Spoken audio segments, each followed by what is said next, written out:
통하고 나서 트럼프가 이렇게 얘기했어. 아, 그레이트 콜이었다. 너무 좋다. 한국 땡큐다. 저는 반대로 해석하는 거죠.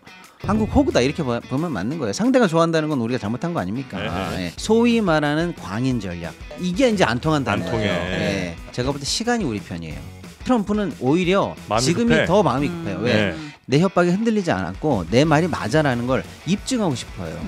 일본이 항의했다는 거예요. 일본이? 예. 한국이 잘 되는 꼴이 싫은 거예요. 어머나 왜? 세상에. 우리 매겼네. 매기는 겁니다. 정신 나간 소리 하고 있는 거예요. 제가 볼 때는요. 우리가 지금 쇼하는 겁니까?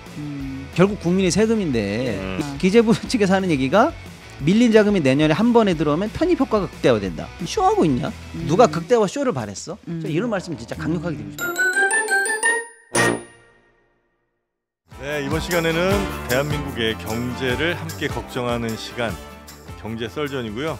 오늘 함께 해주실 분은 그 JTBC 뉴스룸 출연을 가문의 영광으로 생각하는 네. 섭섭합니다. 박시동 경제평론가 나오셨습니다. 네, JTBC의 자식이 되고 싶습니다. 박시동입니다. 와, 그거 한번 나온 걸 엄청 좋아하시는 것 같아요. 뉴스룸 뭐 좀 다릅니까? 이 장르만 여의도랑 뭐가 달라요? 거의 뭐 시간도 5분인가밖에 안 했더만. 맞아. 네, 그럴 줄 모르고 질문을 한 8개 준비했는데 하니까 3개 딱 하고 끝나더라고요. 예. 그거 잠깐 하고 나온 게 그렇게 좋았어?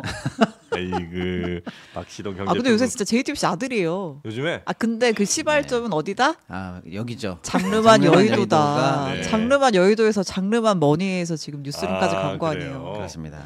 자, 생색내기 좋아하는 신혜영 기자님 어서 오시고요. 안녕하십니까. 네, 반갑습니다. 자, 그러면 대한민국 경제 걱정하는 데 있어서 일단 외부 요인부터 좀 걱정 하나 하고 가겠습니다. 트럼프. 1일 1 트럼프. 예, 1일 1 트럼프. 정말 트럼프 나온 이후로 뭐 취임 이후로 이제 하루하루 뉴스가 안 나온 날이 없는데 맞습니다. 또 나왔죠? 근데 네. 이쯤 되니까 네. 약간 양치기 소년처럼 네. 트럼프가 하는 말을 이제 그냥 귀쪽으로도 들을 필요가 없나? 이런 생각까지 드는데 너무 말이 바뀌니까. 그러니까 제일 먼저 얘기했었던 자동차 관세 그거 지금 다시 안 한다는 거 아니에요? 그 얘기죠. 예, 네. 오늘 나온 뉴스의 네. 핵심은 자동차 회사들이 앞으로 이제 이 관세 시스템 관련해서 적응할 수 있도록 내가 시간을 좀 벌어주겠다. 이게 이제 멘트의 핵심인데 네. 그 전에 이제 뭐 전자제품 이런 거에 대해서 이제 관세 유예한다고 했고. 예, 그건 이제 하루 전 얘기입니다. 네. 사실 이제 그래서 이게 사실 어저께 얘기가 더 컸거든요. 시장에서는요. 네. 스마트폰이나 컴퓨터 관련해서 네. 그동안은 이제 예를 들면 중국이든 우리든 다 상호 관세의 대상이야 이렇게 돼 있었고 특히 중국 같은 경우에는 지금 뭐 145% 관세를 사실상 매긴 상황 아니겠습니까? 네. 근데 중국에서 나오고 있는 게 예를 들면 애플 같은 미국 시장 입장에서는 포기할 수 없는 곳에 브랜드들이 거기서 생산이 되잖아요. 지금 뉴스룸만 신경 쓰고 네. 장르만 이어도 대충 준비하신 것 같은데. 아니죠? 예. 그런데 이제 거기서 예를 들어서 아이폰이 네. 150% 관세 맞는다고 생각해 보세요. 이건 뭐 애플 입장에서는 상상도 못할 일이고 그렇죠. 애플이 또 미국 관련해서는 시총 1위 아닙니까? 예. 여기서 흔들리면 미국 전체 주식장이 어떻게 되겠어요? 그래서 사실 하루 전에 스마트폰이나 컴퓨터 등등등이 이 상호 관세에서 예외 품목이 될 수 있다.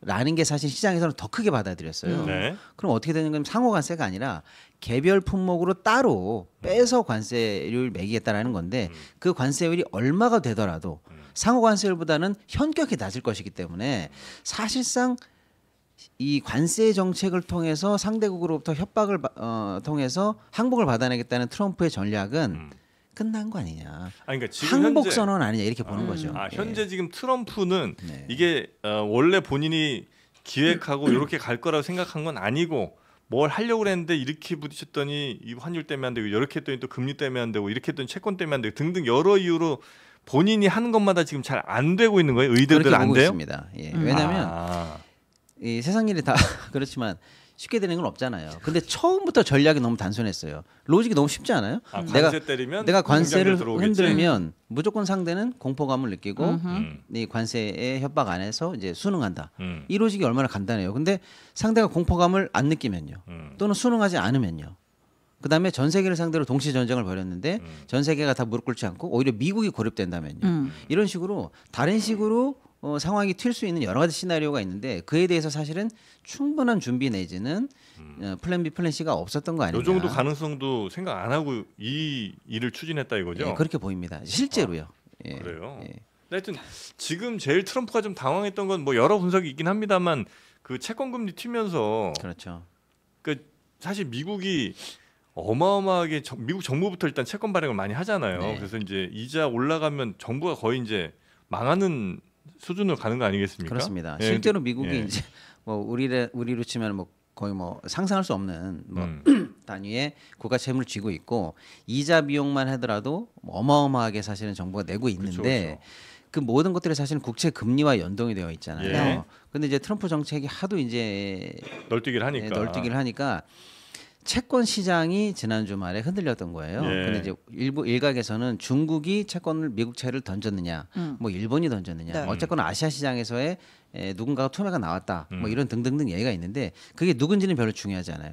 그 누군지가 중요하지 않고 얼마의 투매가 있었는지 사실 제가 볼 때는 중요하지 않습니다. 그 소재를 활용한 건 누구냐?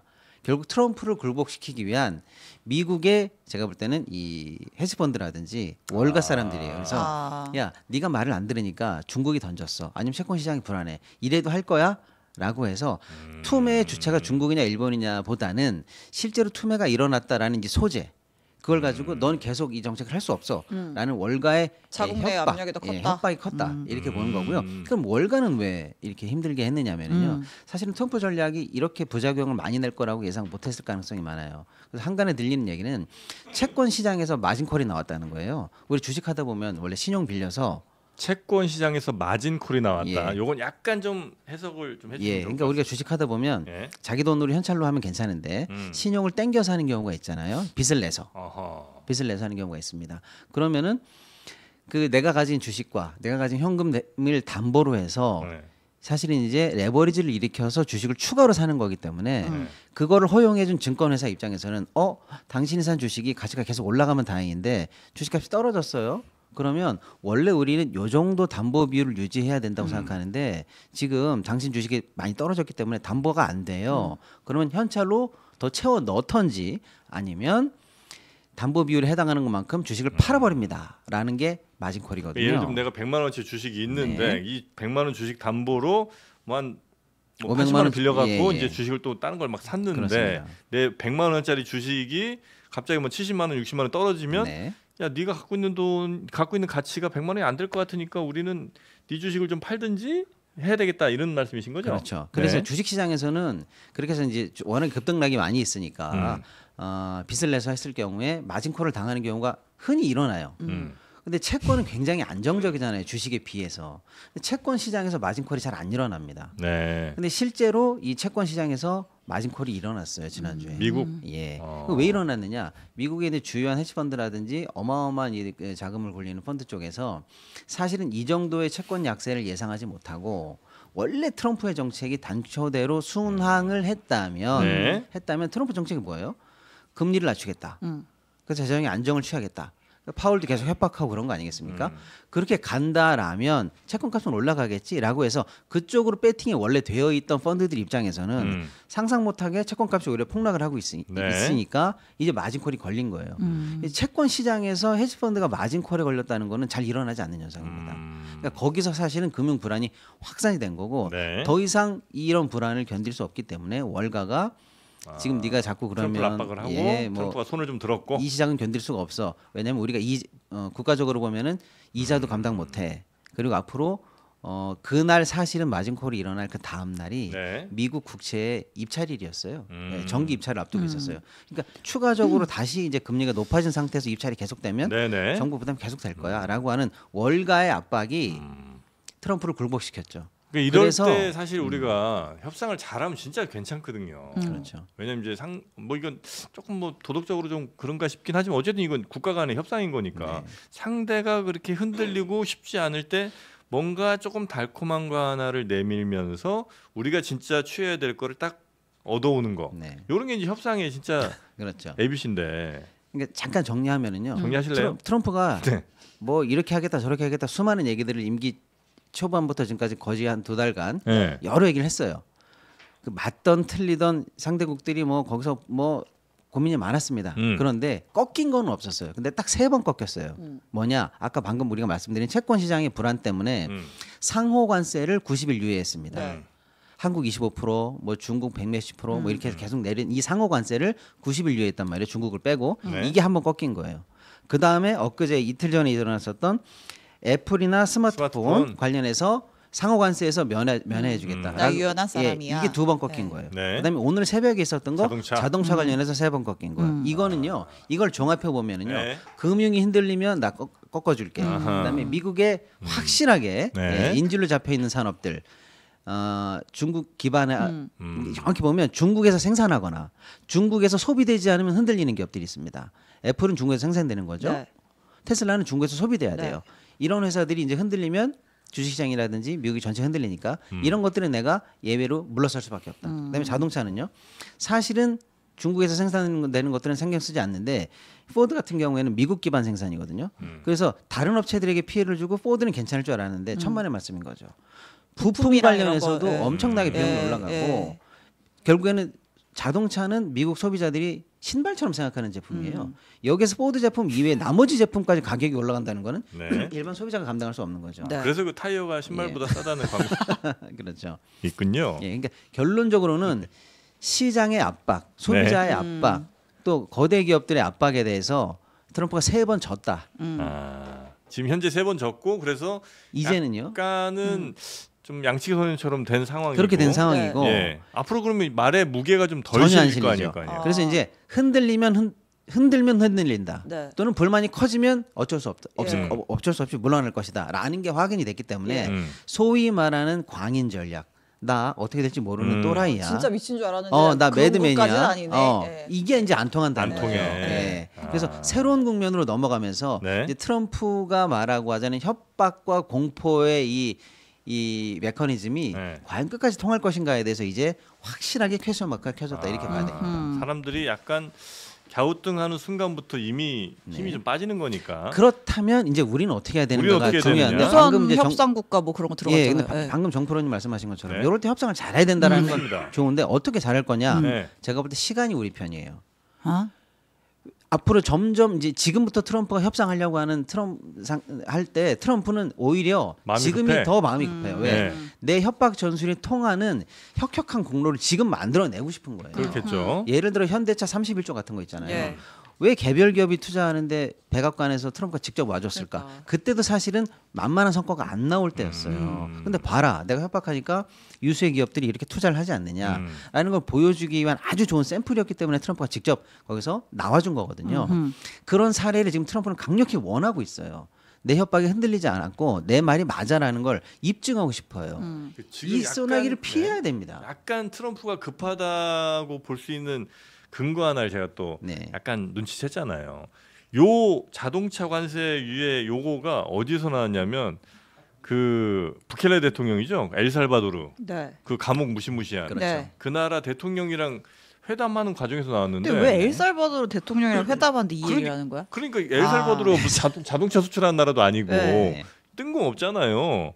그러니까 트럼프 대통령이 지금 빨리 뭔가를 이 상황을 좀 비집고 싶고 바꾸고 싶은데 마땅한 자리가 없어.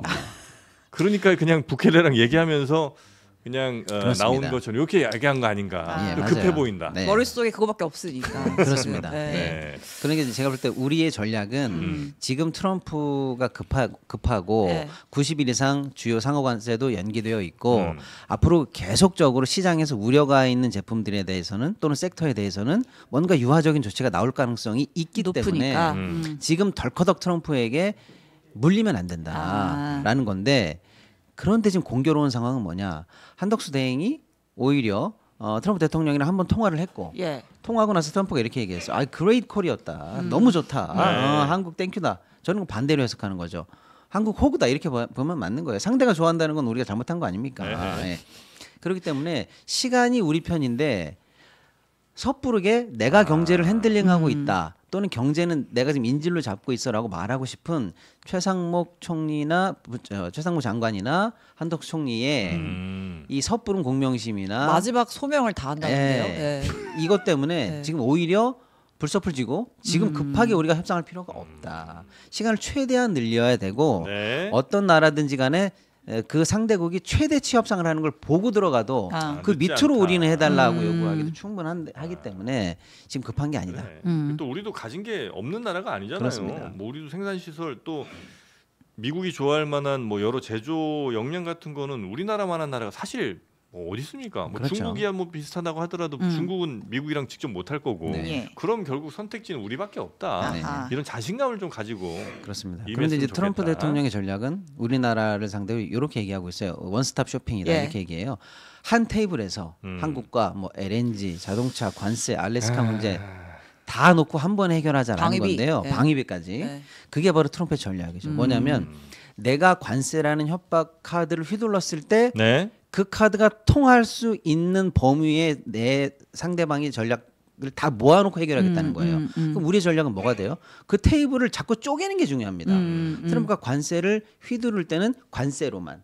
그다음에 방위비 같은 것들은 그건 관세랑 상관없잖아요. 아. 이미 5년마다 한 번씩 하는 거고 타결이 끝난 거예요라고 해서 트럼프의 이 협박과 상관없이 테이블을 쪼개는 게 우리한테는 유리한데 그렇죠. 트럼프는 내가 휘두를 수 있는 이 칼 범위 내에서 모든 것들을 다 한 번에 하려고 하는 게 원스톱 쇼핑 이 전략이거든요. 말싸움할 때 기분이잖아요. 그렇죠. 남 자꾸 옛날 얘기 끌어오고 딴 얘기 끌어오고 하면 그거 아니야. 요 얘기만 해라고 얘기를 해줘야 된다고. 그렇죠. 테이블 쪼개기 전략 예. 필요하다. 그러니까 시간을 최대한 느리고 네. 예, 관세로부터 영향권의 먼 얘기들을 계속 쪼개면서 하나의 테이블에 올리지 않는 전략. 네. 이런 전략이 국가적으로는 필요하지 않나 이렇게 생각합니다. 알겠습니다. 네. 자, 일단 트럼프가 지금 계속 왔다 갔다 하는 예. 그 뉴스 관련해서 좀 전해드렸고요. 조금 어려울 수도 있지만 매우 중요한 얘기 하나 또 하고 넘어가야 되지 않겠습니까? 이 얘기는 우리가 작년에 정확하게 다룬 기억이 했어요. 나고요. 네. 뭐냐면 세계 국채 지수라는 게 있다고 예. 했어요. 그래서 월드 거버먼트 본드 인덱스. 인덱스. 그래서 네. WGBI인데 예. 네.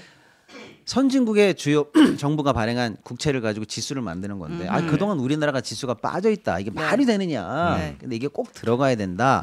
내일이 바로 편입이 결정나는 날이다라고 해서 저희가 맞아요. 하루 전에 방송을 했거든요. 맞아요. 그래서 아. 들어갈 건지 말 건지 내기를 했었거든요. 내일이에요? 예, 예를 들어서 그게 작년 10월 아, 10월에 10월에. 방송 중에 방송 우리가 중에 이걸 얘기를 내기를 했어요. 했어요. 그래서 네. 그때 제 기억이 맞다면 최민경 기자가 맞지 최 않았어요? 기자 혼자만 맞췄어요. 맞아요. 네.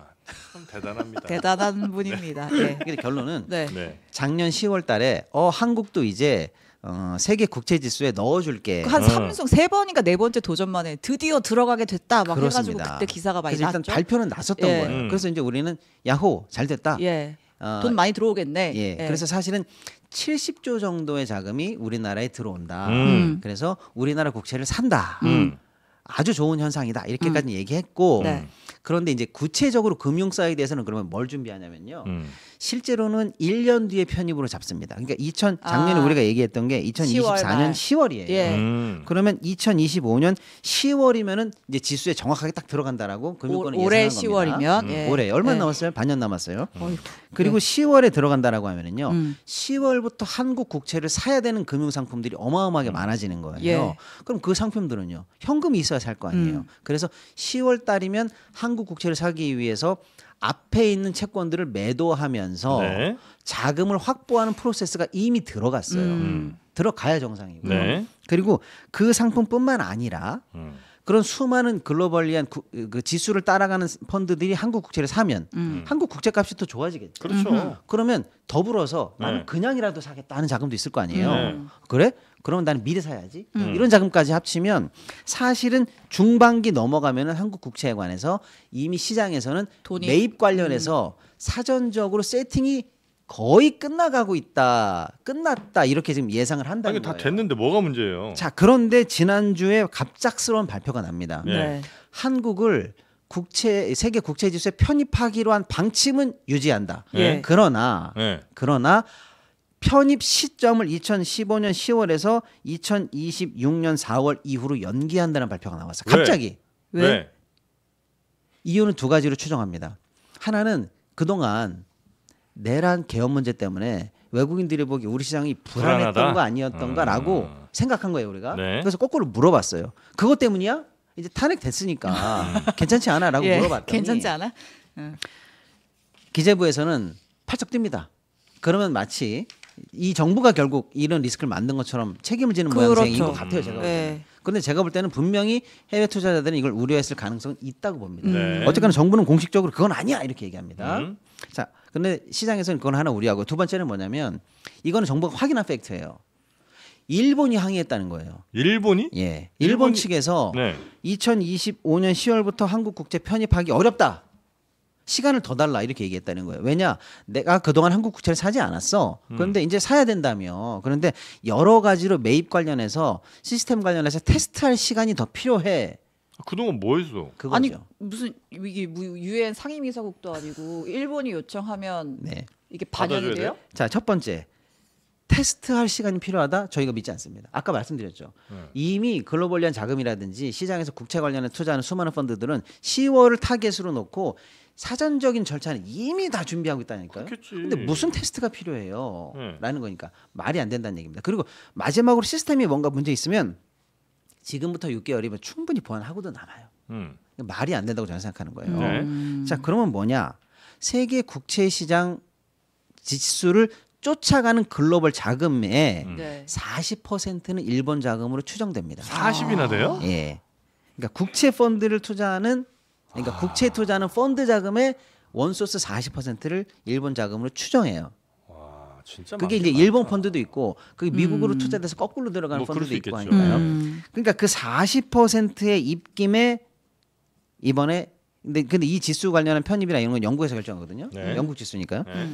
얘네들이 이 입김에 휘둘렸다. 아니 뭐 휘둘 수 있죠. 왜냐면 이렇게 워낙 보는 뭐 큰 거죠. 손이고 하면 큰 뭐라고 손이 하면 그러니까 제 말씀은 일본은 그러면 왜 이 조치를 그러니까. 했는가? 이게 합리적으로 설명되지 않는 거예요. 제가 볼 때는 예. 테스트가 필요하다. 전 이거 말이 안 된다고 봅니다. 아 네. 그냥 한국 들어오는 게 싫은 거예요? 저는 진짜로 그렇게 봐요.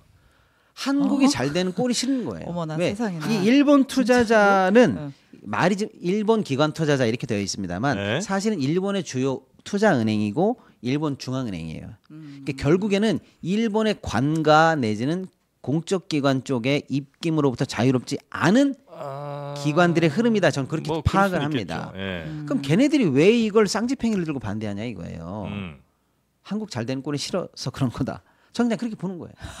아니 그 너무 테스트가 안 돼서라는 건 제 이해가 안 된다니까요. 그렇죠. 이유는 이해가 안 되는데 그러니까 다른 이유가 뭐가 있냐? 감정적으로 싫어서 예.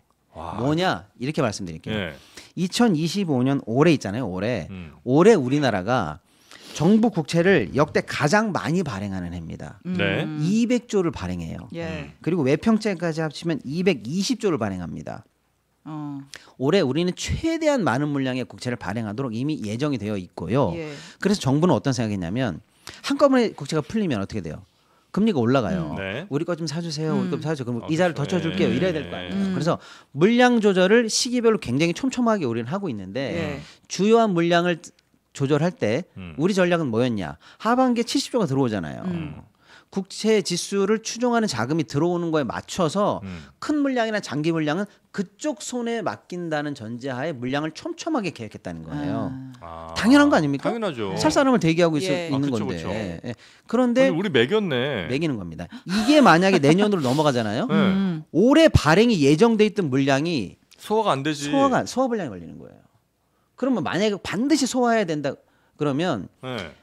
물량 줄여야 돼. 예를 들어 200조 물량에서 예를 들면 좀 더 줄인다든지. 그러니까. 줄여봤자 네. 한계가 있어요. 적자 부치가 꼭 필요한 게 있기 때문에. 어. 그러면 이거 어떻게 해야 돼요? 세계 시장에 세일즈하러 갈 때 갑자기 살 사람이 없어지면 예. 우리 거 금리 더 쳐줄게요, 더 쳐줄게요 이렇게 해야 된단 말이에요. 그러니까 원래 이제 국채라는 거는 그냥 뭐 회사나 이런 데랑 달리 이제 딱 정해진 스케줄들이 있는 거고 우리 정부가 쓸 돈이나 뭐 이런 것들이 다 정해져 있기 때문에 정해져 있죠. 거기에 맞춰서 이제 국채 발행 규모도 다 미리미리 정해놨을 거 아니에요. 그렇습니다. 그때 가서 뭐 200억, 뭐 7월 8일에 뭐 150억 이렇게 쭉쭉 있을 텐데 그렇습니다.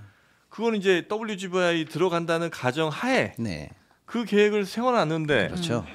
일본이 미루자고 하면서 그게 실제로 밀리면서 그 들어와야 될 이게 큰 규모의 돈들이 안 들어오면 그 갑자기 공중에 뜨는 국채들은 막 금리가 엄청 튀거나 갑자기 그럴 가능성이 매우 큽니다. 왜곡될 가능성이 좀 있는 거 아니에요? 지금 그래서 시장에서 우리 국민들이 직접 체험하지 못하지만은 아까도 트럼프가 움찔했던 게 뭡니까? 채권 시장이에요. 채권이 결국 미국 국채 시장이 움직이면 정부 이자라든지 아까 제가 말씀드린 것도 그 다음 날이 국채 입찰일이었어요.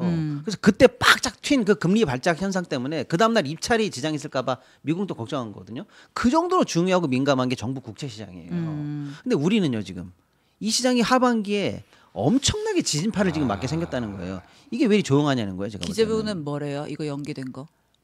아니 뭐 그냥 별거 아닌 것처럼 얘기해요. 아. 그러면서 이렇게 얘기해요. 전 이게 참 진짜 황당한데 뭐라고 그랬냐면 올해 들어올 자금이 내년에 늦춰지고 밀린 자금이 내년에 확 들어오면 오히려 편입 효과가 극대화되는 측면도 있다. 이런 되도 않은 얘기를 하고 있는 거예요. 저는 이게 쉬운 말로 하면 뭔지 아세요? 올해 천천히 들어오는 게 사실은 내년에 들어오면 네. 지금 잘 들어보시죠. 편입 날짜가 편입이 늘어진 건 아니에요. 근데 원래 25년 10월에 들어올 게 쭉 밀려서 26년 4월이나 몇 월이 된다고 하면 그때 물량이랑 원래 당초 했던 2026년 4월 물량이랑 합쳐질 가능성도 있지 않냐. 그러면 그때 야 드디어 우리가 편입됐다라는 극적 효과가 확 티가 나지 않느냐. 이런 얘기하고 있는데 정신 나간 소리 하고 있는 거예요. 제가 볼 때는요. 우리가 지금 쇼하는 겁니까? 아니, 국채 발행을 책임지고 그 0. 몇 프로 이율이 결국 국민의 세금인데 이건 책임져야 되는데 이게 지금 어긋난 상황에서 기재부 측에서 하는 얘기가 밀린 자금이 내년에 한 번에 들어오면 편입 효과가 극대화된다. 저는 이 한시가 급한 자본시장을 두고 지금 쇼하고 있냐? 누가 극대화 쇼를 바랬어? 저 이런 말씀 진짜 강력하게 드리고 싶어요. 네네네. 요거는 그러니까 예를 들면 우리가 뭐 할부를 해갖고 10월부터 돈이 쭉 나가야 되는 게 있는데 내년 4월부터 줄게요. 그러면 내년 4월에 목돈 들어오니까 더 좋네요. 뭐 이렇게 얘기한다는 거잖아요. 정확한 지금. 대단합니다, 정프로님. 바로 그거예요. 이건 말이 안 되지. 뭐 할부를 저한테 갚으세요라고 네. 해서 그 돈 받을 사람이 미안한데 쭉 몰았다가 내년에 줄게. 그럼 한 번에 받으면 기분 좋지 않아? 뭐 이런 얘기를 하고 웃기는 거 아니에요 이게? 아니 그 돈 받아서 나는 그 10월 11월 살아야 될. 아니 카드값 내야 되는데 다 해야 그렇죠. 되는데. 그렇죠. 한 번에 받으면 기분이 좋거든요. 이거잖아요. 왜냐면 또 카드값 많이 또 나가고 계시죠 우리 신영 기자님도. 그러니까 아무튼요. 그러니까 중하반기 넘어서 지금 우리 국채 금리가 네. 예상했던 흐름보다 뛸 가능성이 생겼다는 거고. 굉장히 걱정인데. 그 부담은 전 국민이 장기로 걸쳐서 갚아야 되는 상황이고 그 국채 금리 때문에 중하반기엔 그러면 연쇄적으로 시장에 채권 시장에 파급 효과를 줍니다. 그다음에 공사채, 기업이 필요한 회사채 등등 기업 조달 시장까지 계속 가산해서 금리가 올라가거든요. 그리고 웃긴 건 뭐냐면 그때 이제 뭐 몇 년짜리 발행하는지 모르겠지만 네. 원래 이제 들어와야 될 거 생각하고 뭐 10년짜리를 그때 연 6% 5%짜리로 이제 발행했다 그렇죠. 쳐 쉽게. 그러면 원래 5%에 발행해야 되는데 갑자기 안 되고 이게 뭐 6% 7% 이게 올라가 버리면 그렇죠. 그 이자가 계속 나갈 수 있는 거라 안 돼 이렇게 정확하죠. 하면 일본 빨리 저기 네. 저 뭐예요 한라인? 한라인 같은 거 해갖고 제 말씀이 그 말씀이에요. 지금까지 3년 내내 윤석열 정부, 한덕수, 최상목이가 한 게 뭡니까? 친일 외교니 굴종 외교인이 이렇게 비판을 받았음에도 불구하고 네. 한일은 동맹이니 어쩌니 이런 소리를 계속 해왔는데 네. 그 3년간의 일본 외교에 대한 대가가 이거냐는 거예요. 제 얘기는. 이건 철저하게 뒤통수 맞은 거다. 이런 거조차 우리 국익을 못 챙기는데 무슨 한일 외교가 성과가 있다는 거냐. 강력히 비판받아야 되고요. 강력히 저는 이제 비판해야 안 좋은 얘기 하나만 더 두 마지막 개만 더 하나만 하면요. 합니다. 네. 그럼 내년 4월에 되는 거야? 이걸 누가 장담합니까? 거기 그때 또 일본이 장난치면 그러니까요. 저는 이것도 너무 나이브한. 이걸 취소시킬 수도 있어요? 아니요, 그러니까 이제 그렇진 않을 거 이 아니에요. 지수를 관리하는 데에서 우리 편입 사실은 계속 확인해 줍니다. 예. 근데 실제 시점만 늦춘 건데 편입을 확정한 상황에서 시점이 늘어진 게 이번에 최초 케이스예요.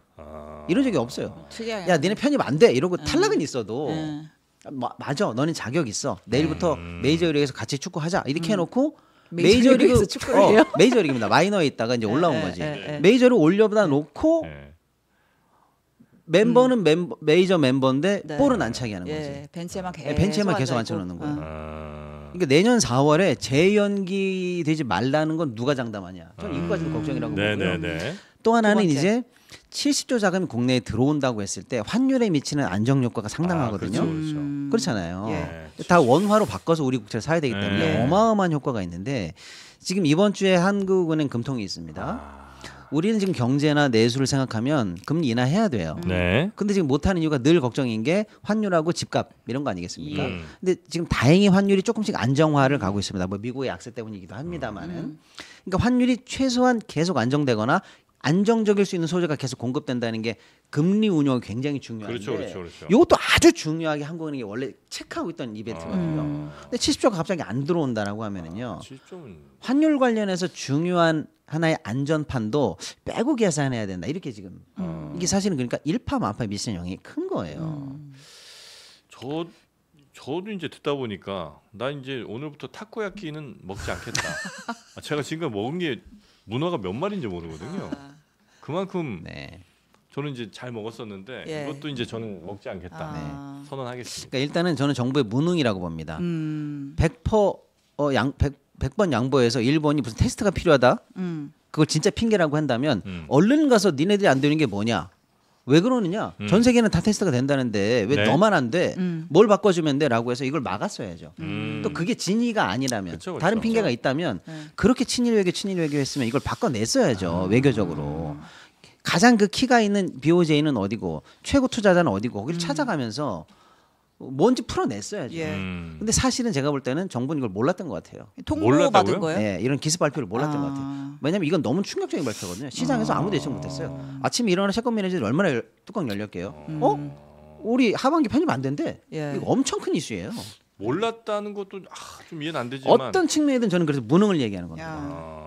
만약에 알았는데 그냥 쉬쉬하고 있었으면 진짜 더 웃기는 거죠. 가만히 있을 수 없는 거고. 예. 여튼 세계 국채 지수에 편입이 되는 거는 이제 확정적인데 네.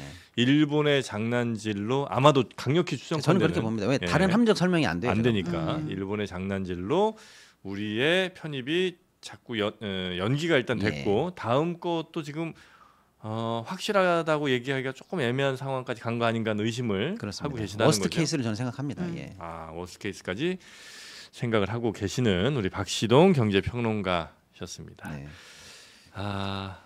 요 정도 할까요 오늘은? 뭐 편하게 결정해 주세요. 네, 요 정도만 해요. 네. 정책이 많이 했잖아요. 네, 네. 자, 하여튼 오늘 트럼프 이야기 그리고 더본 코리아 또 진짜 중요한 뉴스입니다. 세계 국채 지수의 편입이 연기되는 요 소식까지 여러분께 전해드렸고요. 예. 이렇게 세 개 전해드렸는데 저도 세 개 좀 전해드리겠습니다. 인터넷을 바꾸실 때, 휴대폰을 구매하실 때, 정수기를 렌탈하실 때 여러분에게 들어갈 수 있는 최대 금액을 한번 말씀드려 보겠습니다. 인터넷 48만 원, 휴대폰 50만 원, 정수기 렌탈 30만 원, 총 128만 원입니다. 네. 이 돈 땅 파면 안 나옵니다. 땅 파서는 당연히 안 나오고요. 인터넷 저는 근데 가끔 제 주변 분들이 진짜 주냐고 물어보는 분들이 계시더라고요. 진짜 줘요. 아 그래요? 네, 그 받았던 분들이 있었잖아요. 아니 나도 사실 이제 내가 받아보는 건 아니라 네. 자신 있게 얘기는 못했거든요. 주겠지 뭐 이 정도 했었는데 반드시 주는군요. 네. 그때 노영희 변호사가 받았다고 했잖아요. 그렇습니까? 변호사를 상대로 장난질 안 합니다. 네네. 자 여러분도 반드시 네. 받을 수 있습니다. 그래서 인터넷 비교원에 일단 물어보십시오. 나 지금 인터넷 좀 바꿀 때가 된 것 같다. 아니면 핸드폰 유심 변경 그러니까 통신사 한번 좀 바꾸고 싶다. 아니면 집에 있는 정수기가 오래됐는지 자꾸 꾸정물이 나온다. 뭐 등등 이렇게 상담을 한번 해보시면 네. 인터넷 비교원에서 아주 최고의 조건으로 여러분을 모실 겁니다. 예. 128만 원. 이번 달 빵꾸난 카드값 이걸로 메울 수 있겠죠? 빵꾸나지 않습니다. 그렇게 바꿔놔야죠. 들으니까 쏠쏠하네요. 왜냐면 예, 이제 예. 이게 정신없이 쓰다 보면 그럼요, 예. 빵꾸 날 수 있잖아요. 네네. 예. 그때 괜히 뭐 더 알바해서 일 하나 더 해서 그 돈 채워놔야 되겠다 이런 생각하지 마시고 인터넷을 바꿔야 되겠다 이렇게 생각하시면 훨씬 더 여러분의 삶이 윤택해질 수 있습니다. 자 인터넷 비교원 1670-2571 이제 뭐 여러분도 번호 외우실 때가 된 것 같습니다. 1670-2571 늘 외우고 계시고 아니면 이제 저 핸드폰에 샌드 버튼 한번 눌러놓으세요 이렇게. 그래야 이제 다음에 찾기가 또 까먹으면 또 찾기 힘드니까. 맞아. 1670-2571 샌드 눌러놓으시고 마침 너무 빨리 받아서 전화가 되면 그냥 그참에 또 이렇게 바꾸셔도 되니까 인터넷 비교원과 늘 함께 하시고요. 오늘은 여기에서 마무리하도록 하겠습니다. 좋습니다. 우리 박시동 평론가님 고생 많으셨고 네. 오늘 아주 내용이 알찼습니다. 네. 고맙습니다. 근데 요거 보통 다른 데서도 재탕은 좀 하시는 것 같더라고 가끔 보면. 네, 근데 이제 이게 진행자에 따라서 네. 깊이가 달라집니다. 깊이 달라지죠. 최고의 진행자 아닙니까? 정말. 아유 고맙습니다. 그렇게 그러니까 좀 다양하게 베리에이션 하셔갖고 뭐 그렇죠. 쓰시는 건 좋은데 너무 똑같이 하지 마시라. 그 말씀 좀 드리도록 하겠습니다. 내용 똑같이 해도 썸네일은 다르게. 그렇죠. 네. 자, 신영 기자님도 네. 고생 많이 하셨다고 보긴 좀 어려운데 오늘. 그런가요? 네. 왜죠? 아니 많이는 안 했잖아요 오늘. 다른 날보다. 예. 그렇습니다. 내일은 조금 더 부탁드리겠습니다. 예. 네, 고생하셨고 우리 제작진들도 고생 많으셨고 시청자분들 댓글 다느라고 고생들 많으셨습니다. 자, 그러면 저희는 내일 오전 11시 다시 한없이 가볍게 여러분 곁으로 날아오겠습니다. 함께해 주신 여러분 고맙습니다. 감사합니다.